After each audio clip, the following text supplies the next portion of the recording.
Hello my dear friends, you're in the Military with Summary channel, and today we will discuss the situation in the world on the 14th of June of 2026. Today we have a lots of very interesting updates, so let's start. And first we're going to talk about the conflict on the territory of Ukraine, and we have a phone call.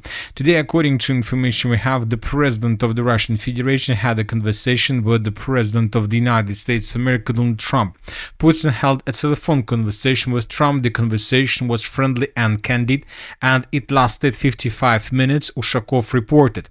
Putin congratulated Trump on his 80th birthday, and they discussed possible contacts between representatives of the two countries. In other important statements and the main points of the conversation, Trump emphasized the need to end military actions in Ukraine. Putin noted that recent strikes by the Ukrainian armed forces on civilian targets in Russia are hindering the settlement process.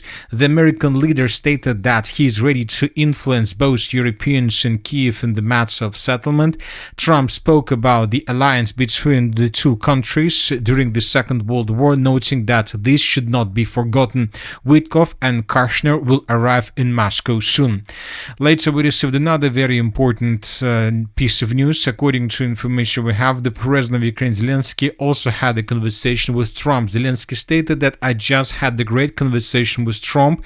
I informed the President about the latest developments on the battlefield and how our positions had strengthened. We agreed that we would discuss more during our meeting at the G7 summit. We have some good ideas that could help bring peace closer and protect lives. So as you can see, both the presidents of Russia and Ukraine had conversation with the President of the United States of America. And both the Russians and the Ukrainians were trying to convince the President of the United States of America that their positions are stronger. And the Russians had this conversation during the battle for the city of Konstantynivka, and as you can see, the battle for the city is coming to its end. During the previous 24 hours, additional changes on the ground were recorded. For example, this is the situation by the end of the 12th of June of 2026, and this is exactly the moment when the Russians published their video with dozens of flags through the city of Konstantynivka. We have already discussed this video, but let's take a look at this video once again. And this is the moment when a turning point in the battle for the city of Konstantinivka occurred. Here we have lots of videos, lots of episodes with the Russian flags. The next days, the Russians managed to improve their position significantly through the northern parts of the settlement, and the Russians managed to establish physical control over the N20 road. And the Minister of Defense of the Russian Federation reported that during those 24 hours, the Russians secured 172 buildings and the Russians continue offensive. As of the 14th of June, we have changes as well, and this time we have changes through the most northwestern parts of the settlement, through the Vasylkivka micro-district. Today, this information was provided by different pro-Russian sources and by the Minister of Defense of the Russian Federation. The Russians stated that the battle is taking place right now through the settlement, through the micro-district of the city of Konstantinivka, through the micro-district of Novoselyovka, and then the Russians continue advancing. As of now, we don't know the exact number of the Ukrainians that were encircled by Russians in this area. Some people are saying that the number is around 300 soldiers. Some people are saying that there are more Ukrainians that were encircled by Russians. But one thing is clear, the battle for the city of Konstantinivka will finish very, very soon. And obviously, the President of the Russian Federation was using this argument, trying to convince the President of the United States of America that the initiative is completely in the Russia's hands. Meanwhile, the Ukrainians began moving videos of the city of Konstantinivka from other settlements, and here we can see that most likely the Ukrainians, those who managed to leave the settlement of Konstantinivka, have already done this. Zelensky had a conversation with the President Trump during the same period of time when the Ukrainians were attacking deep inside of the territory of Russia. And this is exactly what the President of the Russian Federation was talking about. The President Putin stated that, noted that recent strikes by the Ukrainian armed forces on civilian targets in Russia are hindering the settlement process. The President of Russia, first of all, was talking about missile or drone attack that was carried out by the Ukrainians in the direction of the settlement of Rybinsk. As a result of attack, this one of the biggest oil base of Russia was significantly damaged, was badly damaged. Lots of oil tanks probably were damaged and destroyed without any chances to restore them in the near future. In these videos, we can see the consequences of attack that was carried out by the Ukrainians during the previous 24 hours. According to the pro-Ukrainian sources, during this attack, the Ukrainians were using around 300 of drones. The Russians reported that they managed to bring down around 250. And another important thing that today we see not just the progress on the ground by Russians in the area of the city of Konstantynivka, not only massive attack in the direction of the city of Rybinsk. Today another important situation took place in the area of the United Kingdom. According to information we have, the United Kingdom seized a Russian-linked oil tanker. That was stated by Prime Minister Starmer.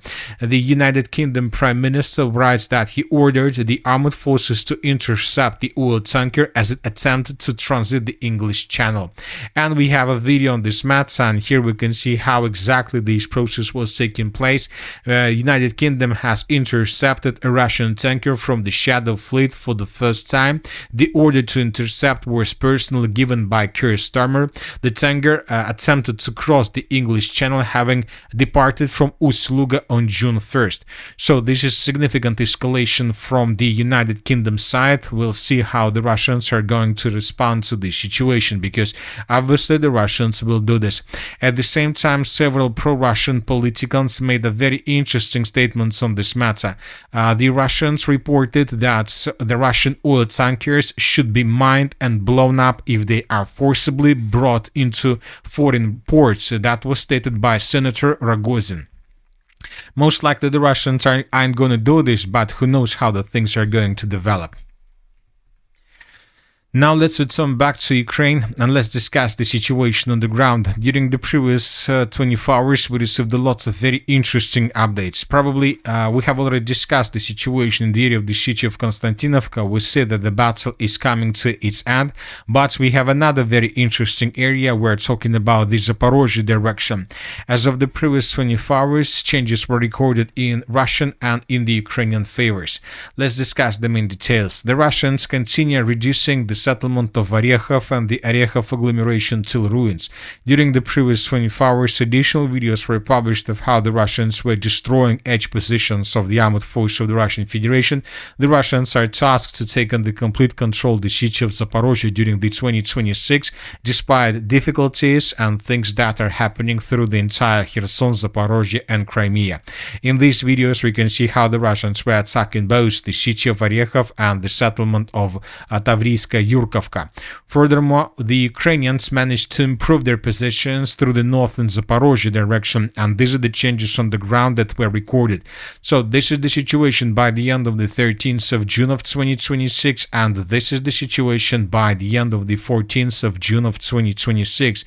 Pro-Russian sources published a very long video where we can see dozens of episodes of how Russians during the spring period of time were attacking positions of the armed forces of Ukraine through the north and Zaporizhzhia direction during the summer period of time. As you can see, there are lots of episodes, lots of buildings were damaged and destroyed, and obviously this is not neither February or March of 2026, this is either May or June of 2026, which means that the video is a very fresh one, and lots of attacks. Many episodes were geolocated through these territories, through the village of Kalinovka, through the settlements of Novogeorgievka, Ternova, Berezova, and based on these videos we have adjusted the map. It seems that the Ukrainians launched another counteroffensive operation, another wave of a counteroffensive operation with the purpose to cut physically the road between the settlements of Uspenovka and Velika Novoselyovka. And as you can see, according to the latest changes, the Ukrainians are very close to this area. And probably this is the reason why the Russians these days intensify their activities, their artillery strikes and their aviation strikes and drone strikes in the area of the settlement of Vasylkivka. And these days we start receiving lots of updates about the situation through the settlement. Several micro-districts were basically reduced to ruins as a result of Russia's attacks on these territories, which means that the Ukrainians most likely used the settlement of Vasylkivka as the main logistic hub, and then the Ukrainians sent more forces in the direction of this pocket. The Russians most likely managed to discover fresh forces that arrived on the territory of Vasylkivka, and the Russians began attacking the settlement and, the most important, its railway station. Furthermore, the Russians destroyed several substations in the northern parts of Zaporizhzhia, probably with the same purposes, to destroy the Ukraine's logistics and their logistic capabilities between the western parts of Ukraine and the line of combat contact. So as you can see, there are very heavy clashes. The group of forces east is repelling upcoming Ukraine's attack almost every single day, but despite the number of attacks that the Russians have already repelled, we see that the Ukrainians during the same period of time managed to improve their positions, and that the Ukrainians continue advancing further in the southern direction with the purpose to cut logistics. Now let's move further. The city of Konstantynivka we have already discussed. The city of Kramatorsk, today we received the report that the Ukrainians announced an urgent and evacuation from both the cities of Kramatorsk and Sloviansk, and the Ukrainians began evacuation of enterprises. So companies, equipment, the Ukrainians began evacuation of everything in the direction of the western parts of Ukraine, which means that the Ukrainians are getting ready before the beginning of the final battle of the Donbas occupation. As for the northern directions, during the previous 24 hours, small changes were recorded in the area of the settlement of Volchansk. These are the changes, and the Russians began bombing and attacking the settlement of Ulanovo and the settlement of Bily Kolodiaz. In these videos, we can see two episodes. During the first episode, the Russians were attacking the city of Ulanovo in the northern Sumy direction, and during the second part of the video, we can see the Russians attacked the temporary deployment point of the 57th motorized brigade of the armed forces of Ukraine on the territory of the settlement of Bily Kolodiaz. The situation remains tense, as we can see. The Russians and the Ukrainians continue the Black Sea duel between the logistics or the bridge battle between Crimea and Odessa. There are very heavy clashes and close combat through the Zaporizhzhia direction. The Russians are about to establish complete control over the city of Konstantynivka, and it's very difficult to understand what is going to happen next, but obviously everybody knows that something is going to happen. The Russians are about to encircle completely the southern Barova or the southern Kupiansk direction. Today we start receiving reports that up to 30 battalions were encircled by Russians without any chances for evacuation, without losses. And of course, the Kupiansk direction, these days we start receiving more and more updates about the changes on the ground in Russian favor. The Russians continue advancing, and the most important is that these days, these months, the Russians began advancing on the Ukrainian side of the river Voskol, and the Russians continue advancing further in the direction of the Pechenegi water reservoir. And that's it for today. The Military Summary channel reminds we condemn any violence in the world. Thank you for your watching. Subscribe to my channel, put your likes, join my Patreon, and have a good day. Bye-bye.